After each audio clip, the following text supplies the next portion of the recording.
بسم اللہ الرحمن الرحیم۔ اس وقت ہمارا ٹاپک ہے 16 لاز آف دا لارڈ، خدا کے 16 قوانین۔ قانون کسے کہتے ہیں؟ قانون کا مطلب ہوتا ہے نافذ و جاری اصول، جسے توڑنا انسان کو سزا دلاتا ہے۔ All the rules established by authority for regulating the behavior۔ دراصل یہ پوری کائنات خدا کے بنائے ہوئے ایک قانون پر چل رہی ہے جو ہر جگہ موجود ہے اور نہ بدلنے والا ہے، جسے قرآن سنت الہی کہتا ہے۔ 35ویں سورت کی 43ویں آیت میں اللہ تعالیٰ فرماتا ہے، تم خدا کے دستور میں نہ کوئی تبدیلی پاؤ گے اور نہ خدا کے دستور کو ٹلتا ہوا پاؤ گے۔ یعنی خدا کا جو قانون ہے، جو فزیکل ورلڈ میں ہر جگہ ہمیں نظر آتا ہے، جیسے دنیا میں چاہے ایشیا ہو، یورپ ہو، امریکہ ہو، آپ کہیں پر بھی ہائیڈروجن کے 2 ایٹم آکسیجن کے 1 ایٹم کے ساتھ جب ملائیں گے تو پانی ہی بنے گا۔ آگ ہمیشہ جلائے گی، پانی ہمیشہ بجھائے گا۔ تو پوری یونیورس میں قانون چل رہا ہے۔ اسی طرح انسان کی باڈی پر بھی ایک قانون چل رہا ہے، یعنی انسان کو بھوک لگتی ہے، اسے نیند آتی ہے، وہ چاہ کر بھی اس قانون کو نہیں بدل سکتا۔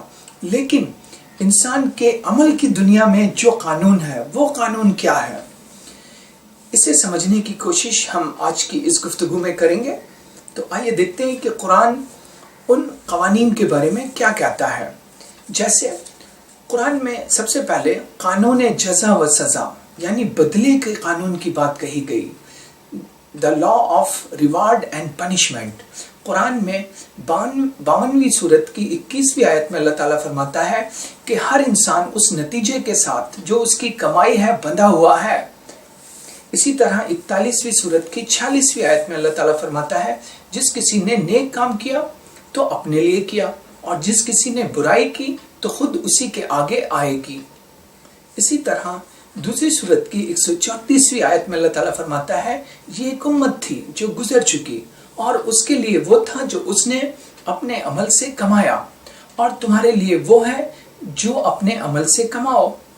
تم سے اس کی باز پرس نہیں ہوگی کہ ان کے عمل کیسے تھے۔ تو ان آیت میں اللہ تعالیٰ یہ بتاتا ہے کہ کائنات میں ایک قانون چل رہا ہے جس کو قانون بدلہ کہتے ہیں۔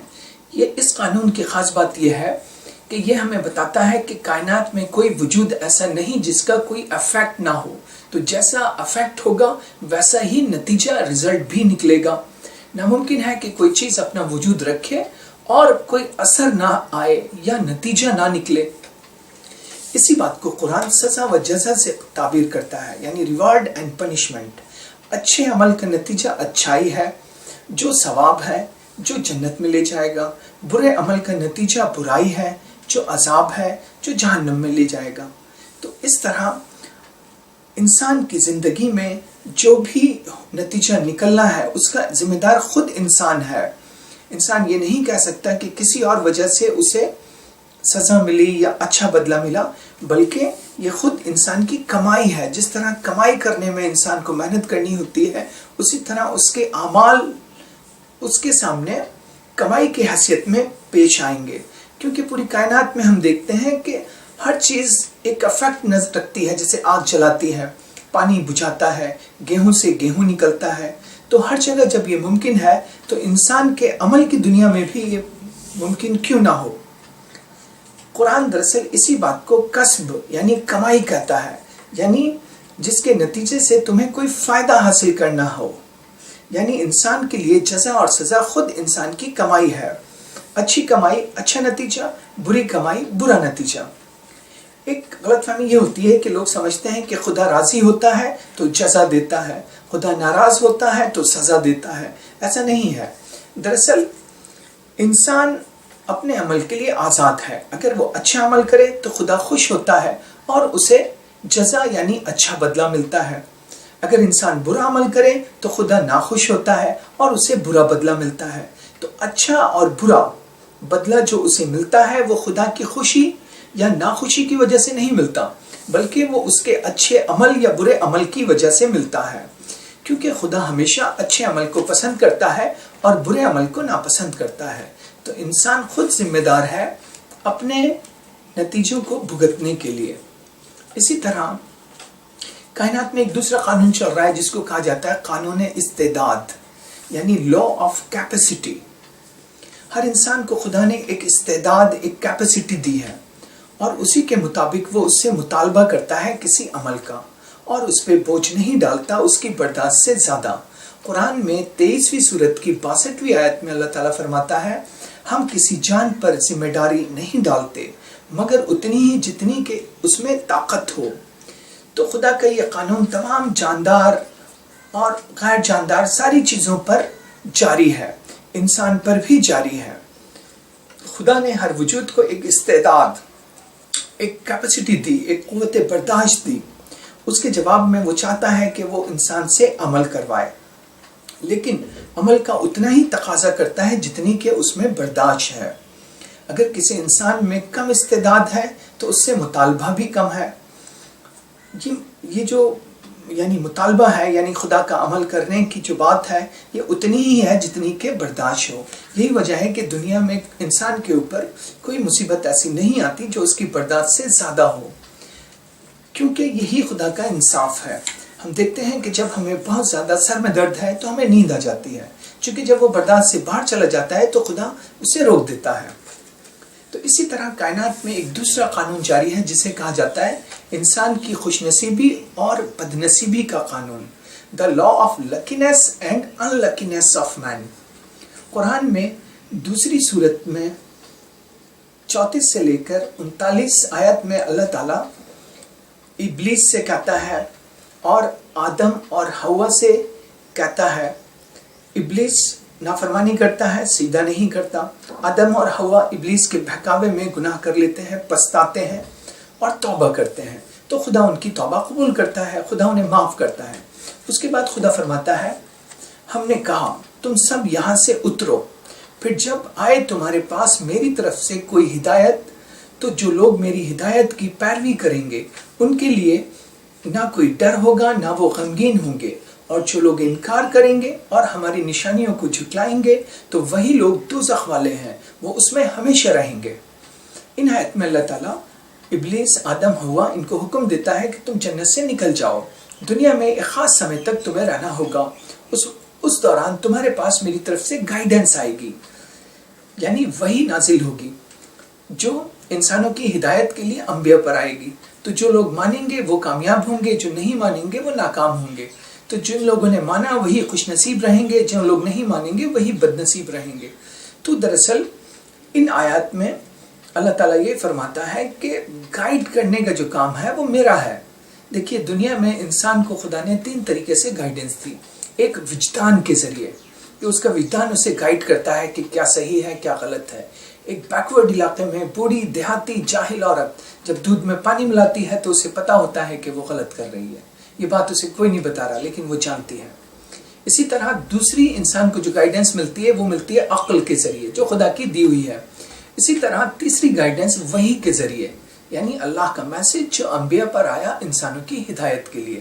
تو جہاں وجدان رکتا ہے وہاں عقل مدد کرتی ہے، جہاں عقل رکتی ہے وہاں وحی مدد کرتی ہے، چونکہ ایک کی لمٹ ہی دوسرے کی سٹارٹنگ ہوتی ہے۔